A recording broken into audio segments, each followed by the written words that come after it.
مودی نے اسٹیٹمنٹس دیے. کل انہوں نے پاکستان کی یوتھ کو مخاطب کیا کہ پاکستان کے نوجوانوں سے میں مخاطب ہوں اور کہ وہ اٹھ کھڑے ہوں اور یہ ظاہر ہے وہ چاہ رہا ہے کہ فوج کے خلاف اٹھ کھڑے ہوں اور اس طرح ساتھ میں دھمکی بھی لگا رہے ہیں کہ اگر آپ نے یہ نہیں کیا تو پھر میرے پاس گولی تو ہے.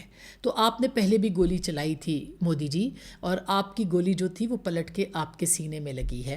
آپ نے پہلے بھی گولی چلائی تھی مگر وہ گولی آپ کی اپنی آنکھوں میں لگی ہے، وہ گولی آپ کی معیشت پہ لگی ہے، وہ گولی آپ کے اتحاد پہ لگی ہے، وہ آپ کے نوجوان پہ لگی ہے جو کہ یہ سوال پوچھ رہا ہے کہ کتنے طیارے مارے گئے.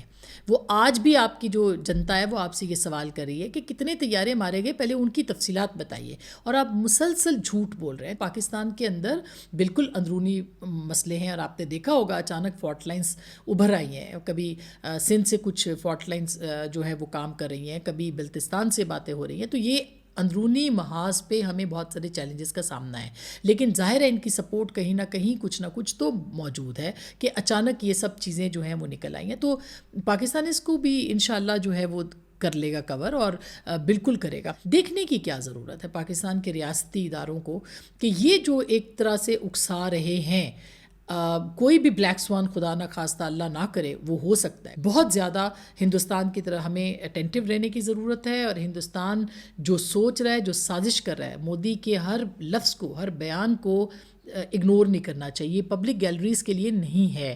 ہمیں اس کو ضرور دیکھنا چاہیے کہ وہ کہنا کیا چاہ رہے ہیں اور اس کے پیچھے سازش کیا ہو سکتی ہے.